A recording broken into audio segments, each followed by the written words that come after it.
Welcome back, everyone, to the topic of the week.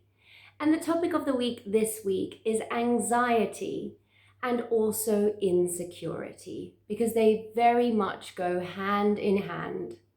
So, when we look at anxiety, we think this is just this one thing that we have that affects us on a day to day basis, sometimes not as frequently, but it does affect us. I think everyone, once or twice in their life, at least gets some form of anxiety.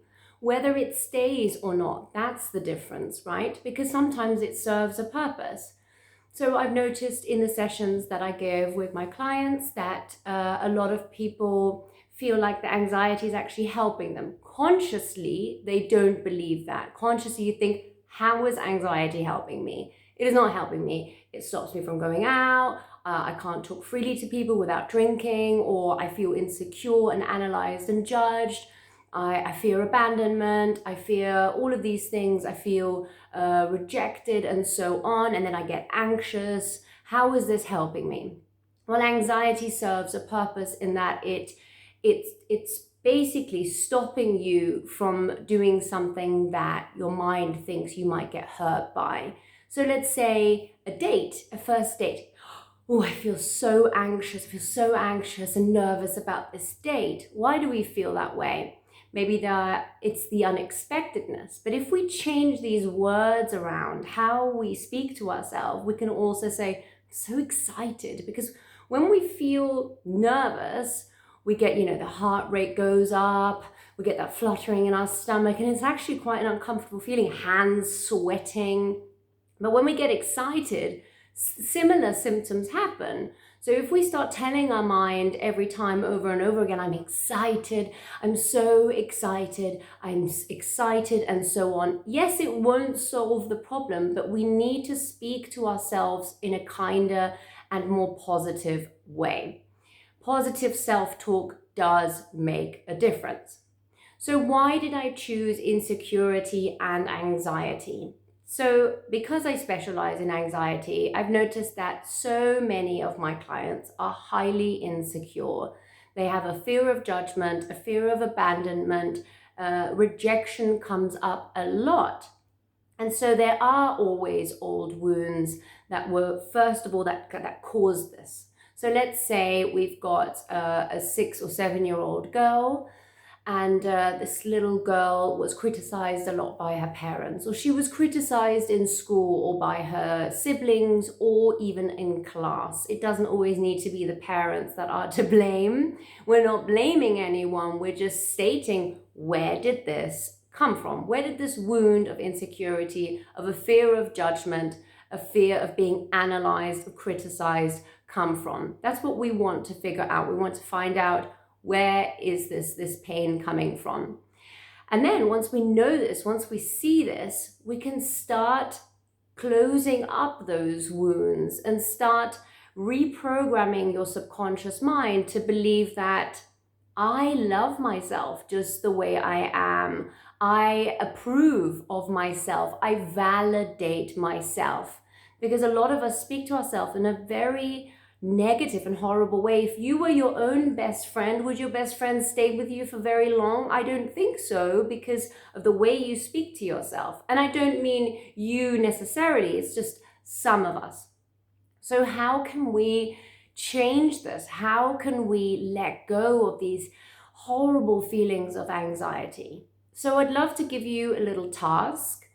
Next time you start feeling anxious, I want you to have a notepad, a piece of paper, a pen, your phone, something where you can write this down. You can write it down in bullet points, whatever suits you best. When you feel anxious, when is this triggered? Notice if you have anxiety regularly, maybe on a day-to-day basis, when does it start? Do you wake up feeling anxious? What thoughts go through your mind?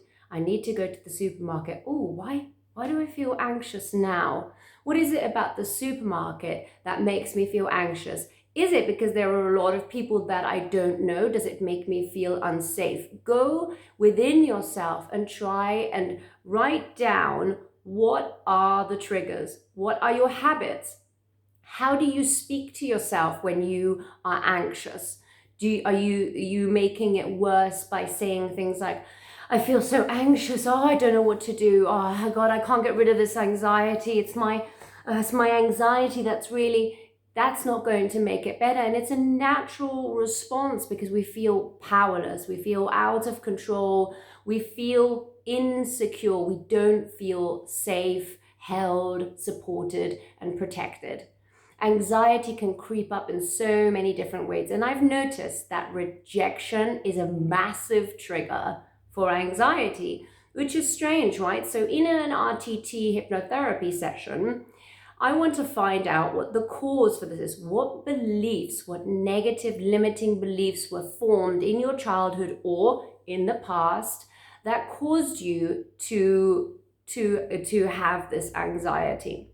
So what we want to figure out is it the anxiety that's affecting you, or is it the fear of judgment? Is it the rejection? Is it the not enoughness that is making you feel anxious? Because when I don't feel like I'm good enough for someone, when I don't feel like I am worthy, when I feel rejected, it makes me anxious. And so on. So these are just examples of maybe you're not just feeling the anxiety. The anxiety is just a symptom, but what is the actual cause of this? That's what we want to go root. We want to go right to the root and then pull it out. That's what we want to do. And this is a process. So we want to slowly get to the root, find out what it is, eliminate it, and slowly start to install new habits. When you go to the supermarket, you feel safe within yourself. You feel comfortable in your own skin, in your own body. You adore and love yourself, and you speak to yourself in the most loving and kind way. You remain calm, blah, blah, blah, blah, blah, blah. Whatever it is that you need to hear, we will tell you. I will tell you, and you will, over a period of time, listening to the same voice, to the same hypnotic audio over and over again, your subconscious mind will ingrain it, because we build habits by doing the same thing over and over and over again, but we can also change those habits. Yes, it is sometimes hard. I'm not saying it's a walk in the park. For some of us it is. Some people very quickly pick up a new habit and they transform and change and blossom. And I can sometimes see clients literally in front of me as the session is finished. They get up and they just seem different. Their energy is different. They look different. I'm not saying I've transformed someone, but you know what I mean. They just seem different. And then there's other people where it takes time. We need to unravel more layers. We need to find out. We need to go deeper. Because sometimes it may just be one issue. It may be one belief, I'm not good enough, that's causing you the anxiety. Or it may be several that are all somehow interlinked, that cause you a lack of sleep, that cause you to abuse substances or alcohol, that cause you to sleep around, that cause you to do lots of things that may not feel good. And it's not just the anxiety that we are working on. This is my point. This is what I'm trying to get at. That we need to stop just focusing on this one thing. It's not just anxiety. It's so many different other things, all interconnected, that are causing the anxiety. Do you feel safe? Do you feel supported? Do you feel secure within yourself? Are you in a dangerous environment? Then of course it's understandable that you feel anxious. How do we get you out of this environment? And so on. So I love making these videos, and I just wanted to say from the bottom of my heart, thank you so much for all of your support, for watching these videos on a weekly basis and giving me such positive feedback and sharing your stories. And it's really, really wonderful to hear. And I'd love any of you, if you have any suggestions, any topics that you feel, please could you talk more about this issue or this issue, just message me on Facebook, Instagram, email. My website is leliahypnosis.com, so you can always contact me through there. Or you can even book a free call. You'll have a free call to talk to me about anything, and we can see if we can work together and release some of that anxiety, and not just anxiety, but pain, depression, and all sorts of issues that I love to free people from. So I wish you the most magical and calming day and have a wonderful time. Take care.